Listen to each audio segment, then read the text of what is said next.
प्रिय विद्यार्थियों, मैं हूं Narendra Panchal.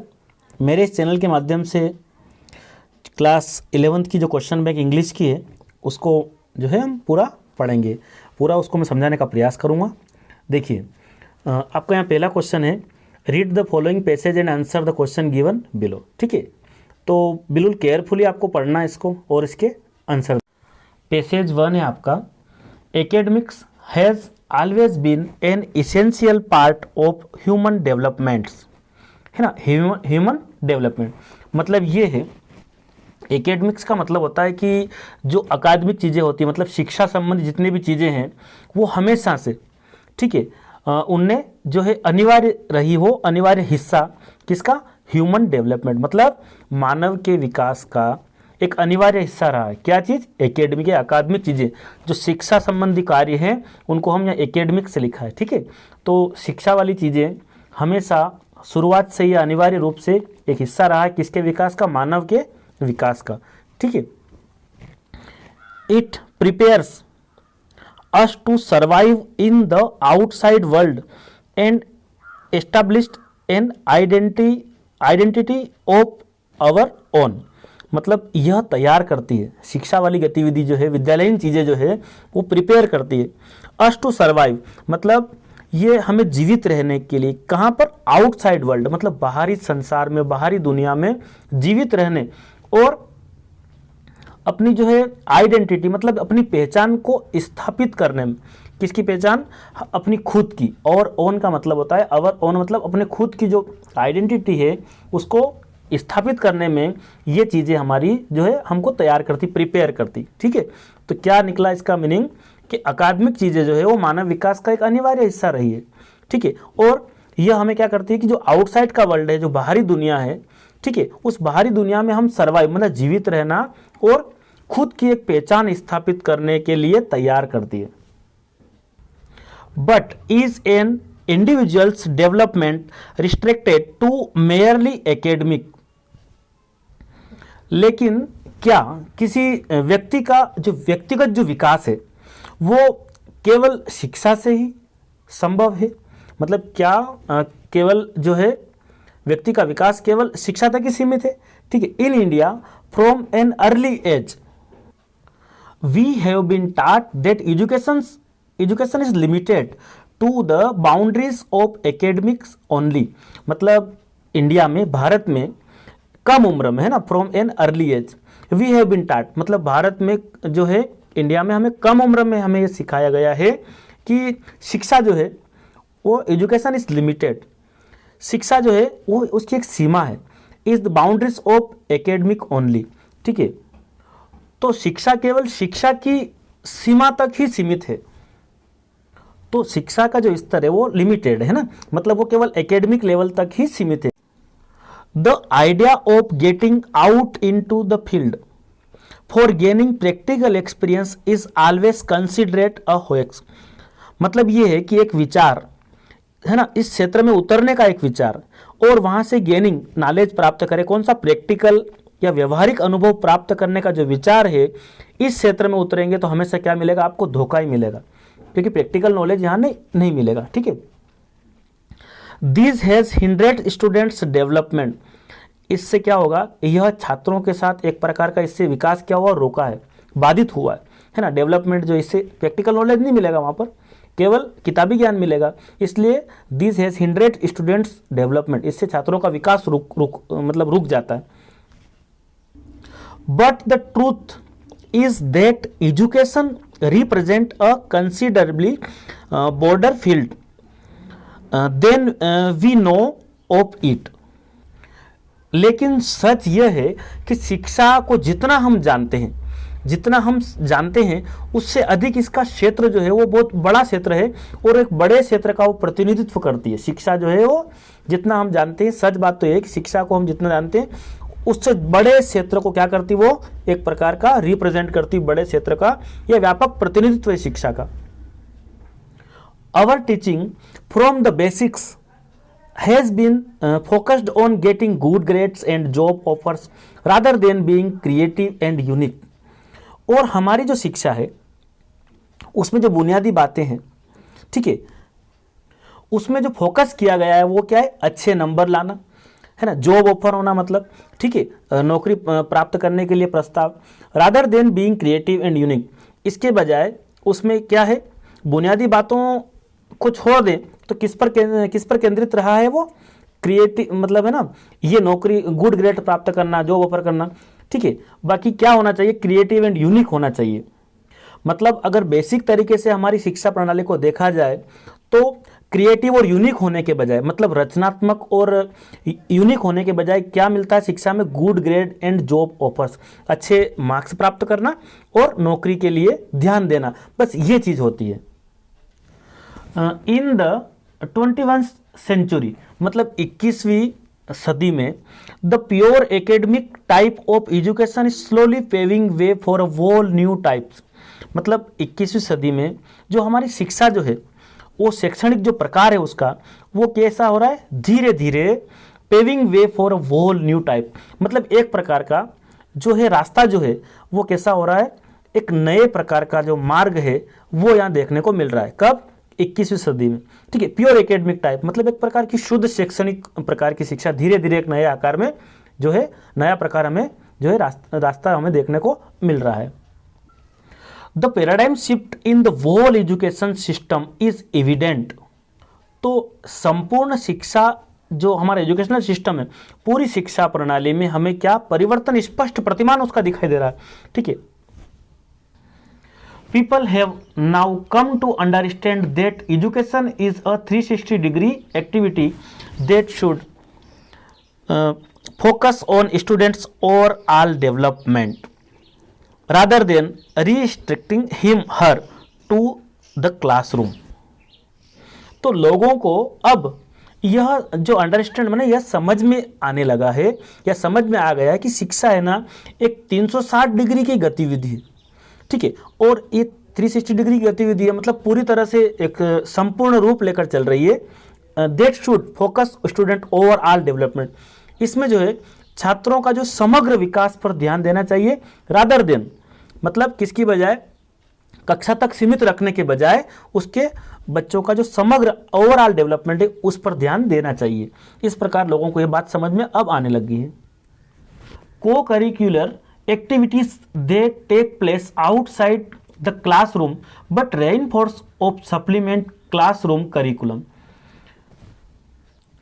in some way have become a point of focus today।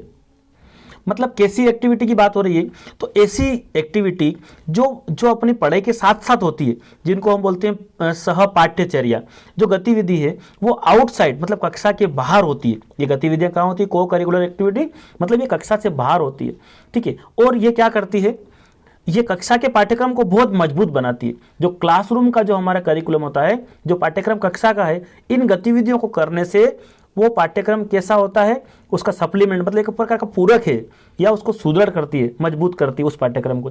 खेल कूद है, बाकी बहुत सारी चीज़ें जो क्लास के बाहर होती है, जो प्रैक्टिकल नॉलेज मिलता है वो इन सम वे, ठीक है। और आज जो है देखा जाए have become a point of focus today, मतलब आज जो है ये ध्यान का विषय बन गई है, ठीक है।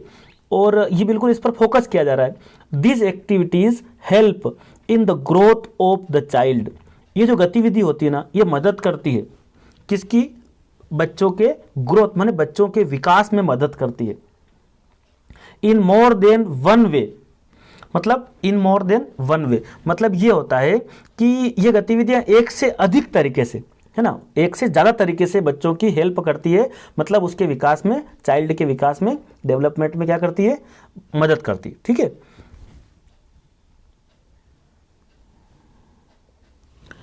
Participating in such activities help youngsters grow mentally, मतलब इन गतिविधियों में सहभागिता करने से जो है मदद मिलती है किसको, ग्रो मेंटली मतलब मानसिक रूप से। यंगस्टर मतलब युवाओं को मानसिक रूप से, सोशियली एंड इंडिविजुअली मतलब एक सामाजिक रूप से, ठीक है, और व्यक्तिगत रूप से आगे बढ़ाने में ये गतिविधियां जो कक्षा के बाहर होती है ये मदद करती है। Intellectual development of a student is developed in the classroom. जो बौद्धिक विकास होता है ना, एक छात्र का वो होता है क्लास के अंदर, है ना, वो क्लासरूम में होता है। But for the aesthetic development such us team building, है ना, character building and physical growth, student must step out into the outside world. तो जो बौद्धिक विकास होता है ना, बुद्धि का विकास होता है, वो क्लास के अंदर होता है। परंतु जो दूसरा जो विकास होता है, कौन सा विकास? टीम बिल्डिंग, है ना, मतलब एक प्रकार का टीम निर्माण की, चरित्र निर्माण, ठीक है, और शारीरिक विकास, और जो होता है ना, ये सब कहाँ होता है? ये बच्चों का जो है ये बाहरी दुनिया में, इनके लिए आउटसाइड के वर्ल्ड में कदम रखना चाहिए इन सब विकास के लिए। मतलब ये फिजिकल ग्रोथ है स्टूडेंट का जो है, उसके लिए स्टेप कहाँ रखना चाहिए? जो must step out into the outside world, ठीक है। तो कैरेक्टर, चरित्र का निर्माण हो गया, ये सब चीजें। फॉर इंस्टेंस, मैंने उदाहरण के लिए, if a student is a part of school football team, यदि एक कोई छात्र स्कूल की फुटबॉल टीम का में हिस्सा लेता है, उसका हिस्सा है, ही सी विल लर्न टीम वर्क, तो वो क्या सीख सकता है? वह जो है टीम वर्क सीख सकता है, एंड कोऑर्डिनेशन, माने तालमेल बिठाना, समन्वय को सीख सकता है, इन अ प्रैक्टिकल मैनर, और जो व्यवहारिक ज्ञान है, जो व्यवहारिक चीज है, वो तरीके सीखता है, विच कैन बी टाट in the class, which can not be टाट इन द क्लास, जो कक्षा में नहीं पढ़ाया जा सकता है, जो कक्षा में नहीं सिखाया जाता है, वो सारी चीज़ें क्लास से बाहर वाला जो को करिकुलम पाठ्यक्रम होता है उसमें वो बच्चा सीख सकता है। यानी कि शैक्षणिक गतिविधि के अलावा जो अन्य गतिविधि होती है वो बच्चों को प्रैक्टिकल नॉलेज प्राप्त करती है। क्वेश्चन है इसका पहला, what is an essential part of human development, माने मानव के विकास का, डेवलपमेंट में विकास का एक हिस्सा, पार्ट मतलब भाग रहा है, अनिवार्य भाग कौन सा रहा? एनी से, तो आपको बताना है उसका अनिवार्य भाग जो है वो एकेडमिक्स, ठीक है। शिक्षा जो है उसका मानव विकास का एक अनिवार्य, एकेडमिक चीजें जो है वो यहाँ उसका अनिवार्य हिस्सा रहा। तो इसका जो आंसर है ये यहाँ पर है, academic has always been essential part of human development. What is considered a hoax, ठीक है, तो क्या चीज को एक धोखा या छल समझा गया है? तो यह आएगा प्रैक्टिकल एक्सपीरियंस। तो जो व्यवहारिक ज्ञान होता है वो एक प्रकार का छल समझा गया है, ठीक है, धोखा माना जाता है एक प्रकार का, ठीक है, तो क्लास में अवेलेबल नहीं होता वो। व्हाट हैज हिंड्रेड स्टूडेंट्स डेवलपमेंट, माने छात्रों का जो विकास होता है उसमें क्या चीज रुकावट डालती, क्या चीज बाधा है? तो वो है गेनिंग प्रैक्टिकल एक्सपीरियंस, माने व्यवहारिक अनुभव को प्राप्त करना। ये शिक्षा के जो है एक प्रकार की छात्रों के विकास में एक प्रकार की बाधा है, ये रुकावट डालती, प्रैक्टिकल नॉलेज नहीं होता उनके पास। तो इसका आंसर मिलेगा आपको ये रहा, ठीक है, एक प्रकार का प्रैक्टिकल एक्सपीरियंस इज अ ये, ठीक है, प्रैक्टिकल एक्सपीरियंस यहाँ पर इसका आंसर होगा, gaining practical experience. The shift in education system means, मतलब शिक्षा प्रणाली जो है, एजुकेशन का सिस्टम है, उसका जो उसमें बदलाव जो होता है ना, उस बदलाव का क्या मतलब है, बदलाव का क्या अर्थ है?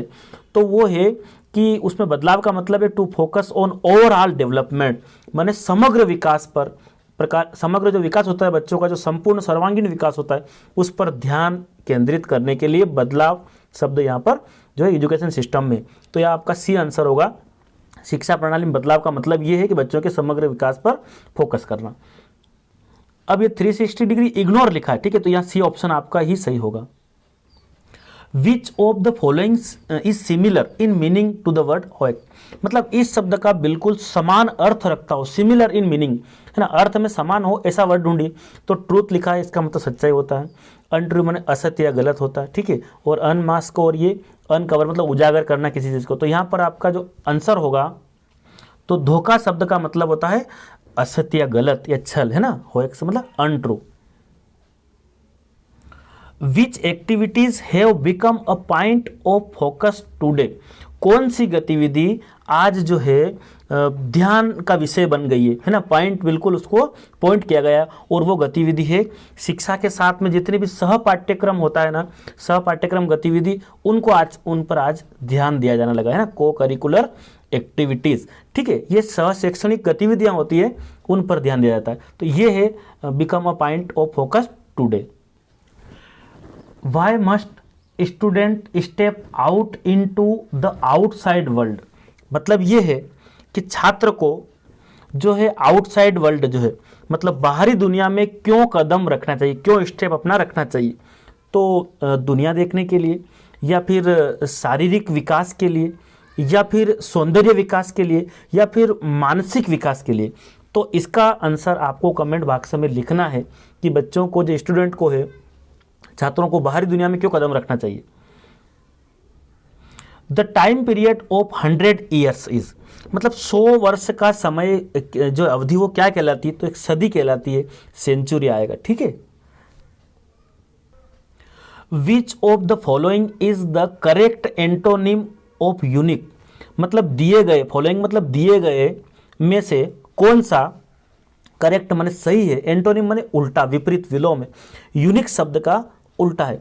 तो यूनिक का मतलब होता है कि अद्वितीय, अद्वितीय का मतलब दूसरा, जिसके साथ दूसरा नहीं हो, यूनिक चीज मतलब अनोखा। तो रेयर, ठीक है, कॉमन, स्पेशल और अनयूजुअल। तो यहाँ आएगा आपका कॉमन, मतलब इसका उल्टा देखना है आपको, ठीक है।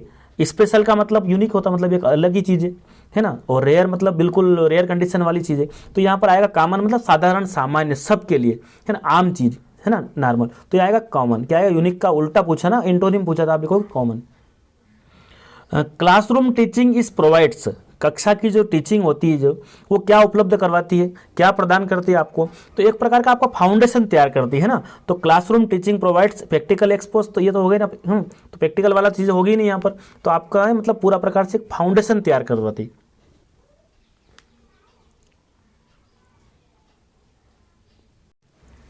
तो ये आपका पैसेज नंबर 2 है, इसको हम पढ़ते हैं। पेरेंटिंग इज एन आर्ट, ठीक है। पेरेंटिंग मतलब एक प्रकार का पालन पोषण होता है। तो पालन पोषण एक क्या है, कला है, ठीक है।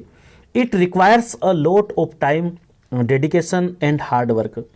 तो इसके लिए क्या जरूरी है, तो जो पालन पोषण होता है, अपने माता पिता अपने बच्चों का करते हैं पालन पोषण, उसमें क्या जरूरत होती है, अ लॉट ऑफ टाइम, एक ज़्यादा समय की जरूरत होती है, बहुत समय, डेडिकेशन मतलब समर्पण, और कड़ी मेहनत की आवश्यकता होती है इस पालन पोषण करने में। There is no parenting manual that is perfect for everyone. यहाँ जो पेरेंटिंग जो है वो मैनुअल नहीं है, ठीक है। This is perfect for everyone, जो सभी के लिए एकदम सही हो। Effective parentings involves many qualities. जो प्रभावी पालन पोषण होता ना, एक जो है इफेक्टिव तरीके से होता ना, उसमें जो है कई गुण, कई क्वालिटी जो है वो इन्वॉल्व होती है, मतलब कई गुण शामिल होते हैं। जैसे देखा जाए तो शोविंग लव, मतलब बच्चों को प्यार दिखाना, प्रेम से रखना।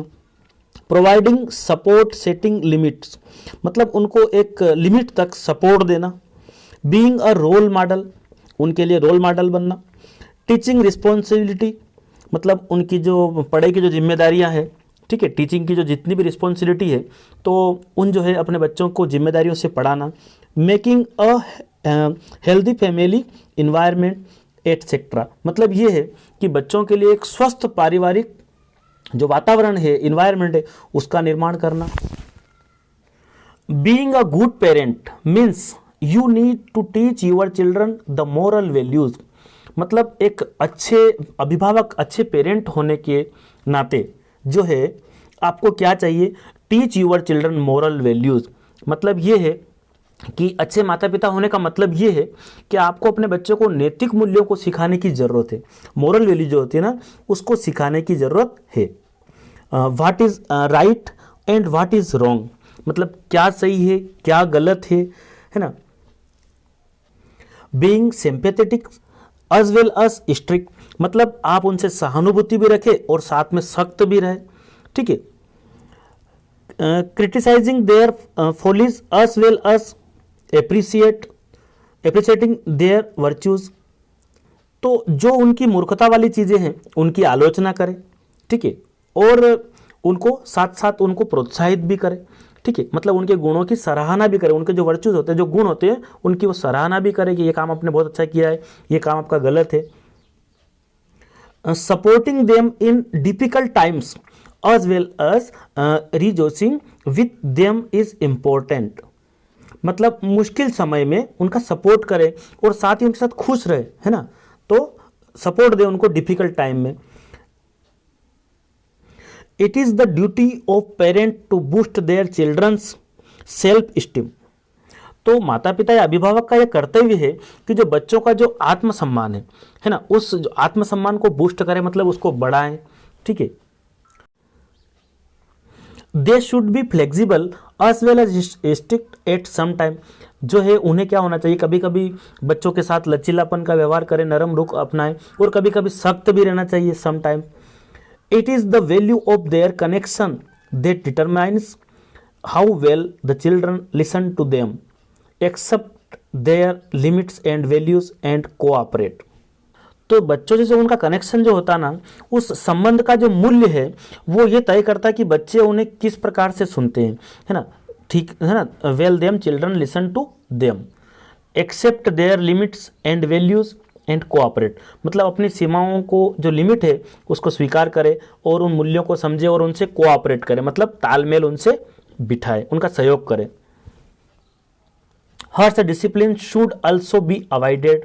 और जो कठोर अनुशासन से भी बचना चाहिए, थोड़ा सा उसको भी अवॉइड करना चाहिए, बहुत कड़े रूल्स रेगुल्स लागू नहीं करना चाहिए उनके साथ में। A child needs interaction, stable relationship, care, a safe and healthy home environment, acceptance, recognitions and appreciations from his parents. तो एक बच्चे को चाहिए अपने माता पिता से बातचीत करना, उनके बीच संबंध जो है वो स्थिर संबंध, और एक उनकी देखभाल, ठीक है, और एक सेफ, एक सुरक्षित और स्वस्थ घर का माहौल होना चाहिए। ठीक है, उसके बाद स्वीकृति और उनको जो मान्यता दे, उनकी प्रशंसा, इन सब चीज़ों की उनकी आवश्यकता होती है। Parents should always try to foster active and curious mind. तो माता पिता को हमेशा से कोशिश करनी चाहिए कि एक प्रकार का सक्रिय, है ना, एक प्रकार का जिज्ञासु जो माइंड है, तो उस जो है सक्रिय और जिज्ञासु मन को बढ़ावा देने का प्रयास करना चाहिए। Imparting values, insight and perspective is also a part of parenting. One of the biggest things we can do for our children is to apologise and ask for forgiveness when we mess up. तो मतलब ये है कि एक बड़ी चीज़ है, सबसे बड़ी चीज़ों में से एक है, वो है अपना बच्चों के लिए हम जो कर सकते हैं वो है क्या है, माफ़ी मांगना। ठीक है, और उन्हें माफ़ करना। ठीक है, व्हेन वी मिस अप, जब हम गड़बड़ करते हैं। It will teach children to do the same and show them true humility. मतलब बच्चों को ऐसा हम करेंगे ना तो ये सच्ची मानवता होगी, क्या होगी, सच्ची विनम्रता दिखाएगा, इस प्रकार का सेम चीज़ होगी उनके लिए, और ये क्या प्रदर्शित करेगा, ट्रू ह्यूमिलिटी, है ना। ऐसा करेंगे तो बच्चे सीखेंगे इस चीज़ को। Once we apologise we don't just move on. ठीक है, जब एक बार हम माफ़ी मांग लेते हैं, ठीक है, जब एक बार हम माफ़ी मांग लेते हैं तो हम आगे नहीं बढ़ते।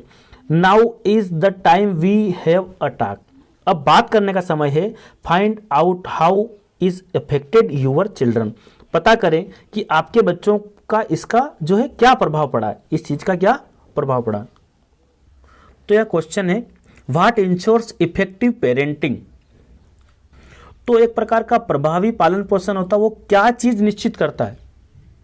तो इफेक्टिव जो पेरेंटिंग से है उसमें क्या आएगा, इफेक्टिव पेरेंटिंग में, तो यहाँ आपका आंसर जो बनेगा वो बनेगा एक प्रकार का, effective parenting involves many qualities, showing love, providing support, setting limits वगैरह, ये उत्तर इसका बनेगा, है ना। ठीक है, यहाँ से आप इसको यहाँ तक लिख सकते हो। ठीक है, effective parenting involves many qualities, showing love, providing support, setting limits वगैरह वगैरह। ठीक है, फिर क्वेश्चन है, what is the duty of parents, माने माता पिता का क्या कर्तव्य है।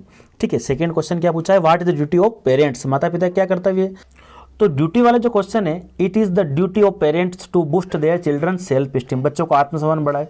ठीक है, और ये वाला आप इसको पूरा आंसर यहाँ पर लिख सकते हो। ठीक है, कोऑपरेट तक क्लियर समझ में आ रहा है, ड्यूटी ऑफ पेरेंट्स से कोऑपरेट तक आपका आंसर हो सकता है। What ensures obedience from children, मतलब बच्चों की आज्ञाकारिता क्या निश्चित करती, क्या सुनिश्चित करती है। तो supporting them in difficult times, supporting children in difficult times. What should we do if we make mistakes in parenting, हम जो है पालन पोषण में गलती करते तो हमें क्या करना चाहिए, तो माफ़ी मांगना चाहिए। तो यहाँ आंसर आएगा वी शुड अपोलोगाइज। तो आप क्या लिखेंगे, वी शुड और ये यहाँ से इस प्रकार आप लिखेंगे, केवल इतना आंसर होगा, we should apologise. What should parents foster in their children, मतलब जो है माता पिता अपने बच्चों को क्या बढ़ावा देना चाहिए, क्या चीज़ बढ़ानी चाहिए। तो ये आंसर होगा आपका एक्टिव एंड क्यूरियस माइंड, है ना, एक्टिव एंड क्यूरियस माइंड। ठीक है, ये इस प्रकार का, ये यहाँ पर आंसर होगा एक्टिव एंड, ये माइंड तक आपका यहाँ का इसका उत्तर होगा। How can we teach our children true humility, मतलब हम किस प्रकार बच्चों को विनम्रता सिखा सकते हैं। तो ask them for forgiveness. What do children expect from their parents, मतलब ये है कि बच्चे अपने माता पिता से क्या उम्मीद रखते हैं। तो यहाँ इसका जो आंसर होगा तो ये अ चाइल्ड नीड्स इंटरेक्शन स्टेबल और रिलेशनशिप, ये यहाँ तक इसका आंसर होगा, है ना। एक बच्चे को माता पिता से ये उम्मीद रखते हैं ना, ये चाहिए। क्वेश्चन है what is the noun form of safe, safe का आपको नाउन लिखना तो सेफ्टी हो जाएगा, है ना। क्या लिखेंगे अपन, SAFETY, ठीक है, सेफ्टी हो जाएगा। फिर क्वेश्चन पूछा है what is the verb form of forgiveness, इस फॉरगिवनेस का वर्ब पूछा तो खाली फॉरगिव हो जाएगा, क्या हो जाएगा, ये आपका FORGIV, यहां तक ही नेस हट जाएगा इसमें से, ठीक है। What is the antonym of healthy, तो हेल्दी शब्द का आपको विलोम पूछा, स्वस्थ का अनहेल्दी, तो आप आगे क्या लगा देंगे, इसके UN लगा देंगे, क्या लिख देंगे आप, UN लगा के पूरा हेल्दी ऐसा कैसा HEALTHY,